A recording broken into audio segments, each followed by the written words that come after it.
Hello, Zach Murphy here. Thank you so much for taking the time to tune to my channel today. In today's teaching, I'm going to continue the series I've been doing on rightly understanding the Old Testament and keys to understanding the Old Testament. And today I in particular want to look at what a covenant is, because there are so many covenants listed in the Old Testament, and you have to understand covenants to rightly understand the Word of God. So a covenant is an agreement between two parties. It's like a contract, as we would maybe consider in modern terms today. And in the Old Testament, you will often see blood covenants where a sacrifice was brought forth for the pouring out of blood, for a symbol of that covenant, for a seal of that covenant. So the first covenant I want to look at today is in Genesis chapter number 9. And looking at verses 12 to 13. We're going to look at the covenant God made with Noah here. And I'll read out of the New American Standard Bible. It says, God said, "This is the sign of the covenant which I am making between me and you, every living creature that is with you, for all future generations. I have set my rainbow in the cloud, and it shall serve as a sign of a covenant between me and the earth." Very important to know here. So right here we see that God is making a covenant with Noah here. It was symbolic with the rainbow. And one thing to say about this is the rainbow belongs to God as a sign of God's promise, and sadly the world wants to pervert that. And we see here, if we go back a chapter, to chapter 8, verse 20, it says, "And Noah built an altar to the Lord, and took some of every kind of clean animal and some of every clean bird, and offered burnt offerings on the altar." So here we see, before that sign of the covenant, there was a blood offering, a sacrifice made pertaining to the covenant. And we see that the covenant God made here with Noah here, it was a sign of our refuge, which is Jesus Christ, because the ark was a place of refuge for the people at that time when God poured out judgment on the earth through way of the flood, and we know that he will never do it that way again.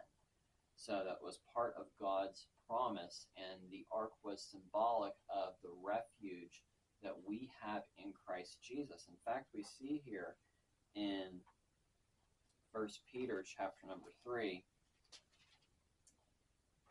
verses 20 to 21, it says, "Who once were disobedient when the patience of God kept waiting in the days of Noah, during the construction of the ark, in which a few, that is 8 persons, were brought safely through the water. Corresponding to that, baptism now saves you, not the removal of dirt from the flesh, but an appeal to God for a good conscience through the resurrection of Jesus Christ." And verse 22 says, "Who is at the right hand of God, having gone into heaven, after angels and authorities and powers have been subjected to him." Very important to know here, pointing to Jesus Christ. And you know, the earth being filled with a flood back at that time is symbolic in a way and foretelling of our baptism. We are one in baptism with Christ Jesus. Our old nature is buried away, and our new nature comes forth. And yes, we can get baptized as symbolic of our salvation, of the work that has taken place in us. So it's amazing to look here and see these covenants that God established in the Bible in the Old Testament, and different aspects of them were foretelling of the Christ to come, and part of God's final plan of redemption for mankind through the way of Jesus Christ. The next covenant here is in Genesis chapter 17, verses 4 to 5, and this is known as the Abrahamic covenant.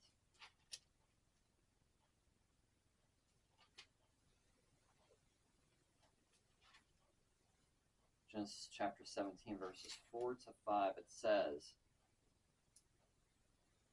"As for me, behold, my covenant is with you, and you will be the father of a multitude of nations. No longer shall you be named Abram, but your name shall be called Abraham, For I have made you the father of many nations. And if you go back to Genesis 15, you'll see the shedding of blood that took place with this covenant here. But one thing I want you to note here is the changing of names. So his name was originally Abram, and then God changed his name to Abraham. You know, when you come into the new covenant as a believer in Christ Jesus, your name goes, your identity goes from unrighteous to righteous in Christ Jesus. And isn't that amazing? When Abraham, where we see that our seed of faith comes from his seed of the promise that Abraham had through that covenant. We are partakers in that covenant through way of faith in Jesus Christ. And his identity changed from Abram to Abraham, and our identity changes as believers. We see in Galatians chapter number 3, verses 26 to 29, which says, For you are all sons and daughters of God through faith in Jesus Christ. For all of you are baptized into Christ, have clothed yourself with Christ. There is neither Jew nor Greek, neither slave nor free. There is neither male nor female. And if you belong to Christ, then you are Abraham's descendants and heirs according to the promise. So if you're in Christ Jesus, you're an heir and a person that inherits from the promise of Abraham. You are a partaker in this covenant, the Abrahamic covenant. Also, if we look back in Exodus, we're going to see another covenant, which is the one God made with Moses. Which, again, very important here. We'll see how this applies to us today. We got Exodus chapter 19.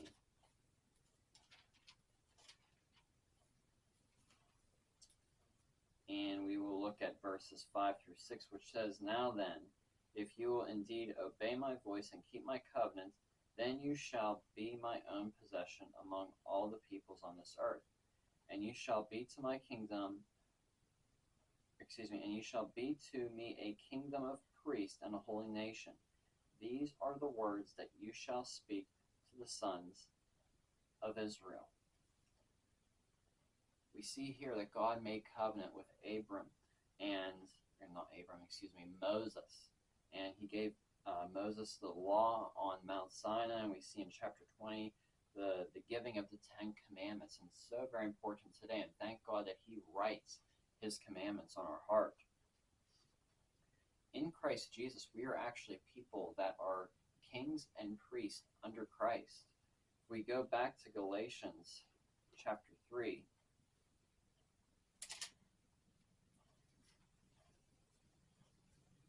and look at verses 24 to 25, it says, Therefore the law has become our guardian to lead us to Christ, so that we may be justified by faith.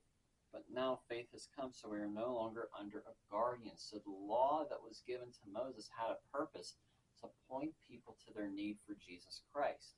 And in biblical evangelism, when you evangelize somebody, you don't have to go through all the commandments. You only need to go through maybe one or two.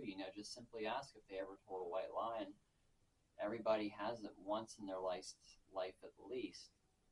And you can just point them, well, what does a liar make you? It makes you a liar. And what happens to liars? You can point them to Revelation and see where their eternal destiny is. And show them that they need a Savior. They need someone who perfectly kept the law, which that only person is Jesus Christ.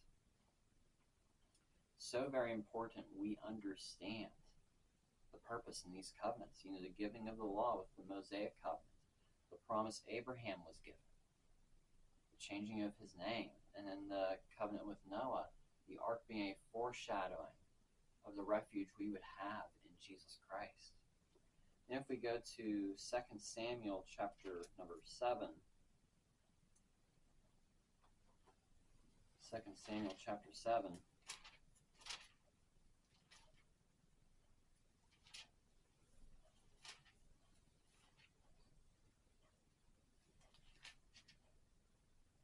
verses 12 to 13, which says, When your days are finished and you lie down with your fathers, I will raise up your descendants after you, who will come from you, and I will establish his kingdom.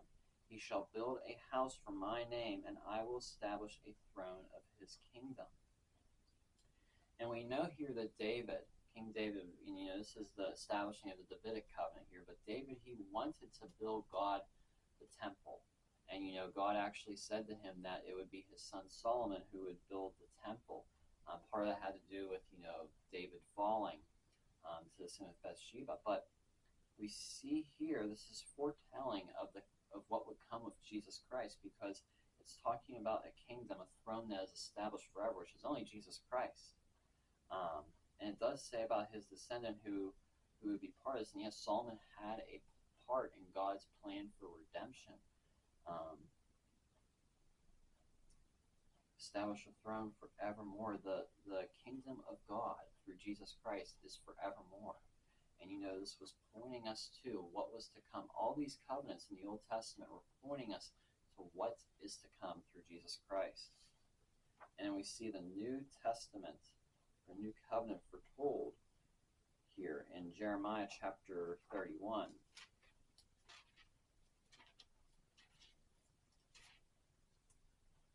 Verses 31 to 34, which say, "But days are coming, declares the Lord, when I will make a new covenant with the house of Israel and the house of Judah, not like the covenant which I made with their fathers on the day I took them by the hand to bring them out of Egypt.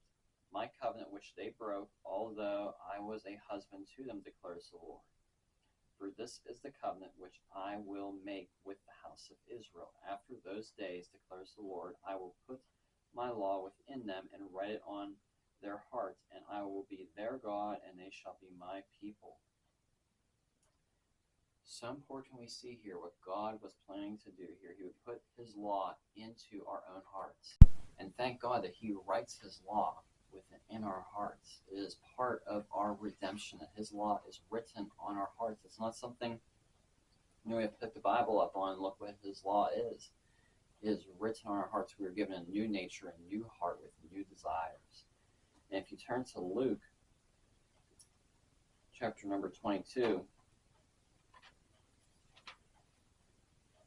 it says here in verse 20,